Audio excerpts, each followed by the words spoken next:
जय हिंद दोस्तों। हम लोग देख रहे हैं रसायन विज्ञान। मालूम है तेरे बाप को मत सिखा, चल।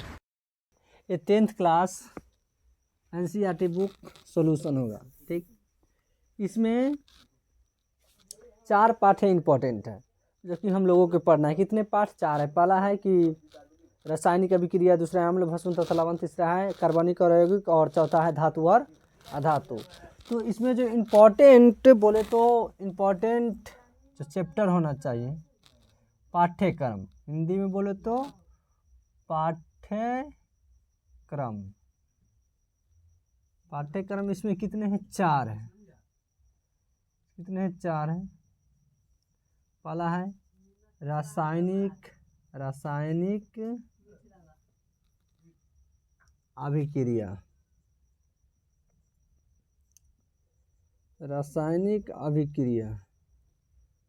दूसरा है अम्ल भस्म तथा लवण। अम्ल भस्म तथा लवण।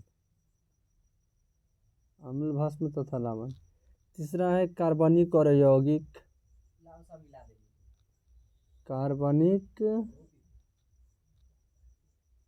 और यौगिक। और चौथा जो है धातु और अधातु। धातु और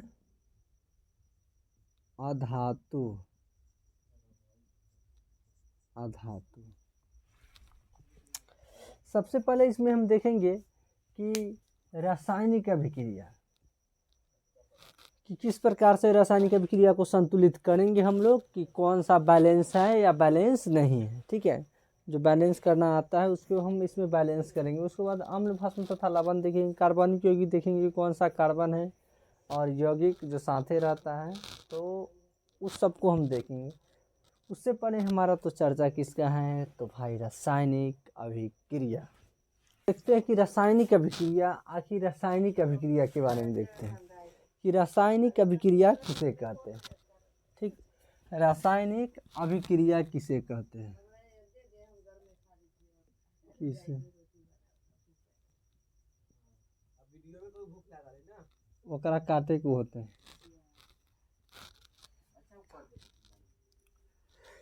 तो लिखेंगे 2 या 2 से अधिक अभिक्रिया, यानी 2 या 2 से अधिक पदार्थ जब आपस में मिलते हैं।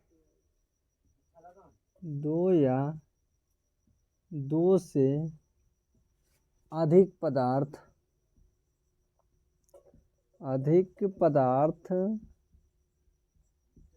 जब आपस में मिलते हैं, आपस में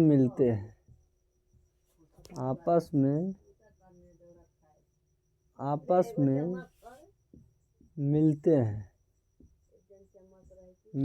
हैं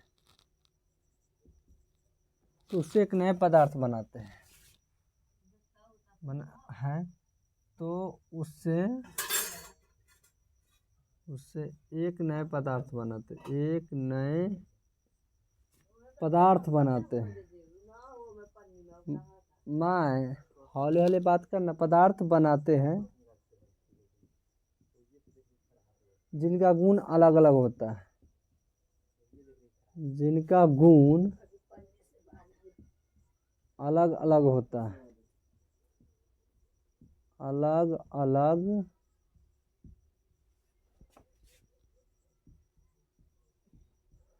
होता है,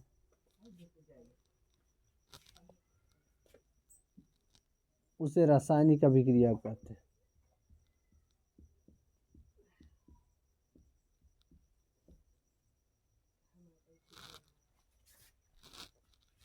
रासायनिक अभिक्रिया कहते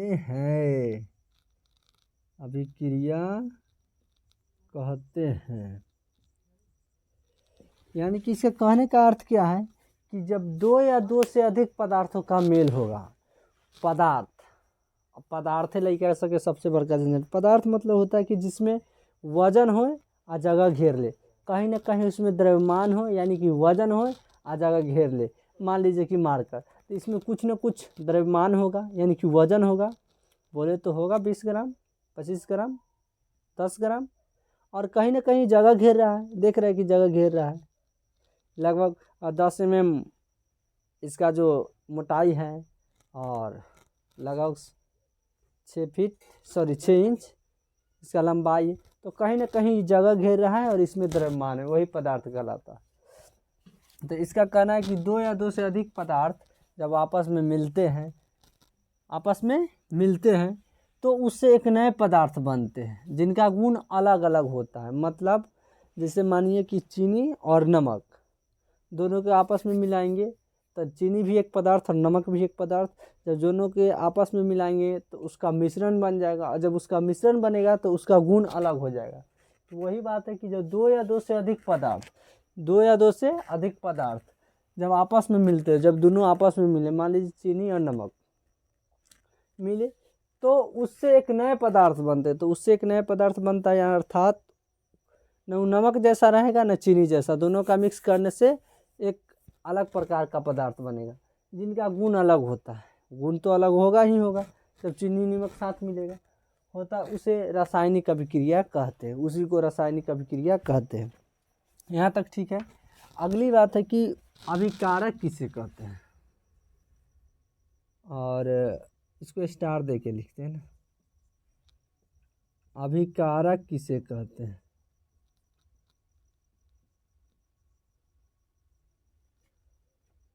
मैं रोटी बना जल्दी। अभिकारक किसे कहते हैं? तो अभिकारक पदार्थों का जब आपस में मेल होता है उसे अभिकारक कहते हैं। पदार्थों का आपस में मेल होता है, आपस में मेल होता है या मिलता है, बात एक ये हुआ, मेल होता है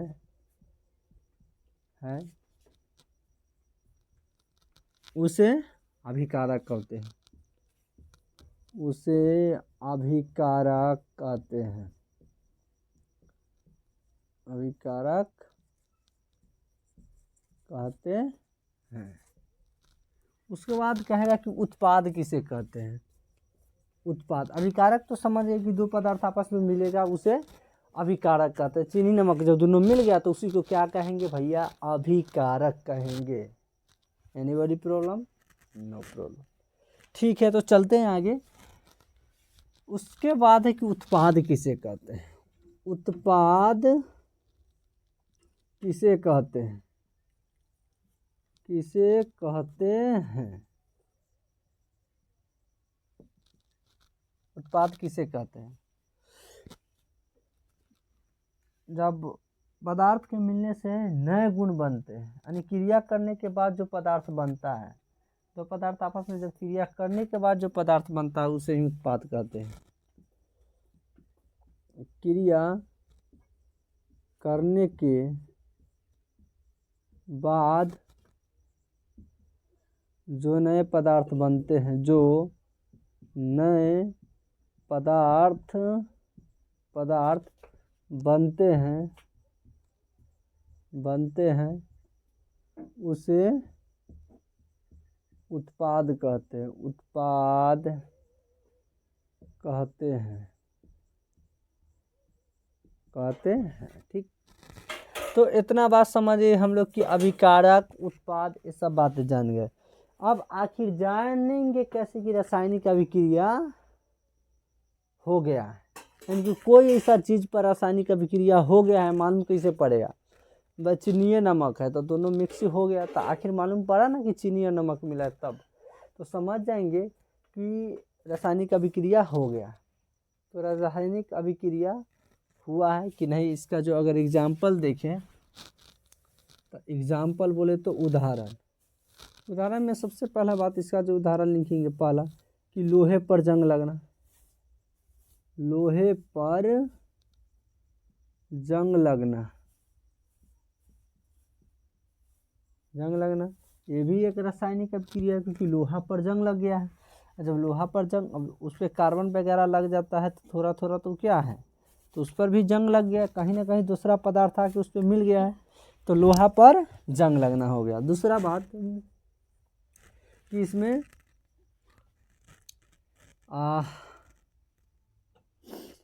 दूध से दही का जमना, दूध से दही का जमना,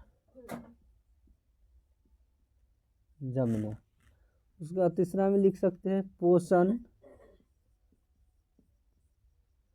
यहाँ देखिए दूध से दही का जमना, तो देख रहे हैं कि दूध कोई और पदार्थ है, दही कोई और पदार्थ है, यानी कि दूध, हालांकि दूध से ही तो दही बनता है, बिना दूध वाला दही तो हो ना सकता है, लेकिन दूध को तो दही में बदलता है रासायनिक, खट्टे खट्टे पदार्थ जब उसमें मिल जाता है तो दही के रूप ले लेता है। ऐसे तो उसमें रहता है लैक्टोबैसिलस जीवाणु, जो कि दूध से दही में बदलता है, तो वो भी रासायनिक अभिक्रिया का काम कर रहा है कि दूध से दही बदला।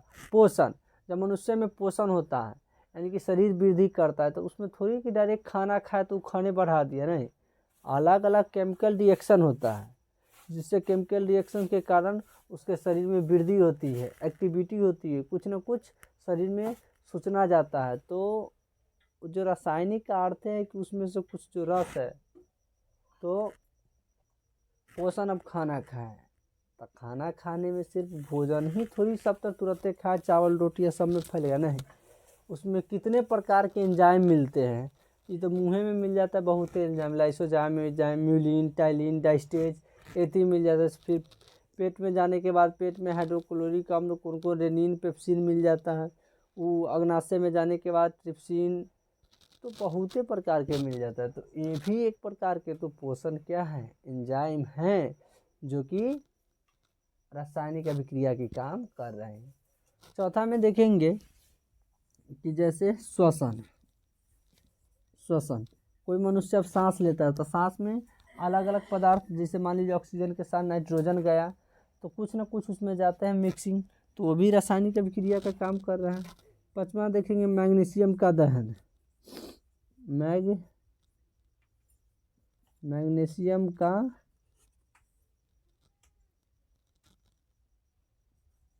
दहन,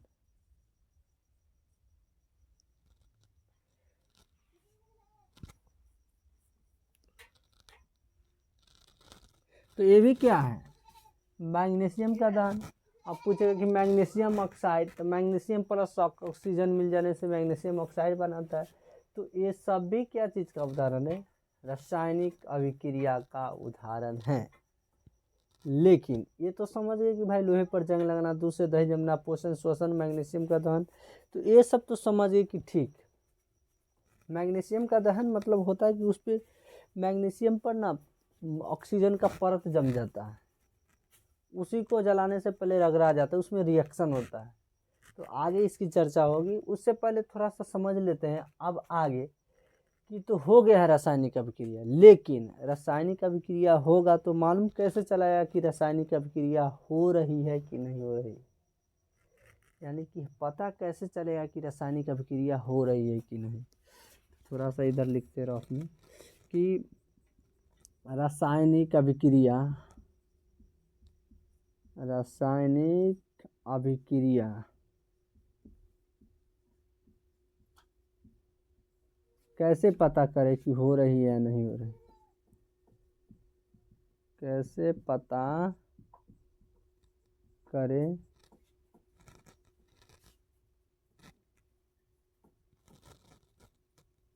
कि हो रही है या नहीं, कि हो रही है या नहीं, तो पता चलेगा कि कैसे रासायनिक अभिक्रिया हो रही है या नहीं।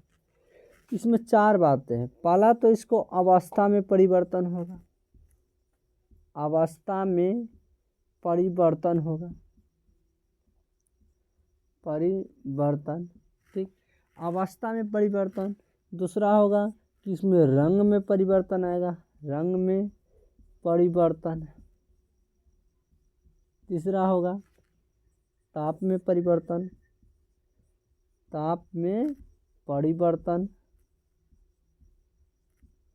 चौथा होगा वाष्पोत्सर्जन, वाष्पोत्सर्जन, वाष्पोत्सर्जन, मात्रा पर ज़्यादा ध्यान दें, वाष्पोत्सर्जन। तो 4 चीज़ है जिससे हम लोग पता लगा सकते हैं कि रासायनिक अभिक्रिया हो रही है। पहला तो बात है अवस्था में परिवर्तन। अब वो चलते हैं बताते हैं। जैसे देखिए पानी नमक, पानी नमक, नमक तो अभी मान लीजिए कि पदार्थ है, वो क्या है, उसका अवस्था थोड़ा ठोस है, ठोस है नहीं है लेकिन ठोस है, और पानी इधर द्रव है, बोले तो लिक्विड में है। तो ठोस है इधर लिक्विड है, जब दोनों को आपस में मिलाएंगे तो अवस्था में परिवर्तन होगा कि नहीं होगा। पानी पूरा पतला था, उधर नमक पूरा मोटा था, लेकिन जब वो दोनों मिलाएगा एक साथ तो पानी पूरा पानी जैसा पतला ना रह जाएगा, नमक पूरा नमक जैसा मोटा नहीं रह जाएगा। यानी दोनों के मिलाने से कुछ पानी में गाढ़ापन चल आएगा, ज़रूर है कि गाढ़ापन चलेगा। अब इतना ही पानी है, इतना ही नमक है, तो नमक को उठा के अगर पानी में डाले या पानी को नमक पर डाले, दोनों को जब मिक्स करेंगे तो पानी जैसा नहीं रहेगा, ना ही नमक जैसा, उसका अवस्था चेंज हो जाएगा, जगह जगह चेंज हो जाएगा। वो जगह कैसा था तब उसका हो गया कैसा, वो बन जाएगा एकदम प्लाज्मा जैसन, गलर गलर हो जाएगा मिलाने के बाद। तो उसमें अवस्था में परिवर्तन हुआ कि नहीं हुआ, तो अवस्था में परिवर्तन हो गया। उसके बाद है कि रंग में परिवर्तन, कहीं ना कहीं रंग में परिवर्तन होता है। वह देखिए ना कि नमक उजला था, इधर पानी था थोड़ा अलग कलर के, दोनों के मिलाएंगे तो पूरा नमक जैसा नहीं कलर रह जाएगा, नहीं पानी जैसा, अलगे मिक्स बन जाएगा। तो रंग में भी परिवर्तन होता है। उसके बाद ताप में परिवर्तन, अब कोई चीज़ चावल, चावल और पानी के दोनों के एक साथ रख दिए, नीचे से ता लगा दी, तो इसमें क्या होगा कि ताप में परिवर्तन हो जाएगा, ताप में परिवर्तन हो जाएगा, है कि ना। नीचे से था गरम और उसमें रखे चावल, तो चावल जब तक क्या था कि पानी खौला और चावल था नीचे से भी तापमान और ऊपर से भी, यानी कि दोनों पदार्थ जब आपस में मिलेगा, कई सारा एग्जाम्पल है, तो उसका क्या होगा, ताप में परिवर्तन, कहीं ना कहीं गर्म या ठंडा देखने को जरूर मिलेगा। वही ले लीजिए जैसे बर्फ़, कोई बर्फ़ का टुकड़ा और पानी, कोई बर्फ़ का टुकड़ा इतना मोट है, बर्फ़ का टुकड़ा, ठीक, ले जो मलाई बर्फ़, जो मलाई बर्फ़ न लोग लेता है वो वाला, और उसको क्या कीजिए, बड़ा अच्छा काम आता है सेकने में, सुई लगता है उसमें, तो बर्फ़ का टुकड़ा ले लीजिए और इधर पानी, तो बर्फ़ अभी ठोस है और पानी क्या है, द्रव है। तो अभी जो ठोस है बर्फ़, तो बर्फ़ तो बहुत होगा, माइनस में डिग्री सेल्सियस होगा, क्योंकि उसको धरने के बाद बहुत ठंडा रहता है, और पानी नॉर्मली है, वो ठंडा बहुत है, बहुत हार्ड ठंडा है। मान लीजिए ठोस है वो क्या चीज़, बर्फ़, तो बर्फ़ को हम धरे, इमेजिन कीजिए बर्फ़ है, क्या है, बर्फ़ है, तो बर्फ़ के जब पानी में डालेंगे, ये डाल दिए, जब डालेंगे तो घुल जाएगा, जब घुलेगा उससे पहले ध्यान रखिए बर्फ़ तक कुछ और इसका तापमान था, पानी का कुछ और तापमान था, जब दोनों आपस में मिलेगा तो तापमान बर्फ़ जैसा ही बनेगा नहीं, नहीं पानी जैसा रहेगा। बर्फ़ थोड़ा सा ठंडा होके इसका जो पानी का जो तापमान होगा, यानी कि एक पानी के जो तापमान गर्मी या ठंडा, ना ही वो बर्फ़ जैसा पूरा रहेगा और ना ही पानी जैसा, ये दोनों से थोड़ा सा अलग रहेगा। अगर बर्फ़ के समझिए और पानी के, बर्फ़ पानी दोनों को जब मिलाएंगे तो जो बर्फ़ पहले था ना, बर्फ़ उतना ही ठंडा नहीं रह जाएगा, और पानी जितना था ना उतना ही पानी ठंडा नहीं रहेगा, दोनों में ना थोड़ा सा फर्क जरूर आएगा तापमान में, देख लीजिएगा। उसके बाद वाष्पोत्सर्जन, किसी चीज़ से पानी के गर्म कर दे तो उसमें क्या निकलता है, वाष्प, भाप निकलता है। तो इतनी सारी रासायनिक अभिक्रिया कैसे पता लगाए, इसकी बात है। अवस्था में परिवर्तन, रंग में परिवर्तन, ताप में परिवर्तन एंड वाष्पोत्सर्जन, यानी वाष्पीकरण भी बोल सकते हैं इसका। तो इतना नियम है, और आज तक के लिए इतना ही, मिलेंगे अगली वीडियो में, जब तक के लिए जय।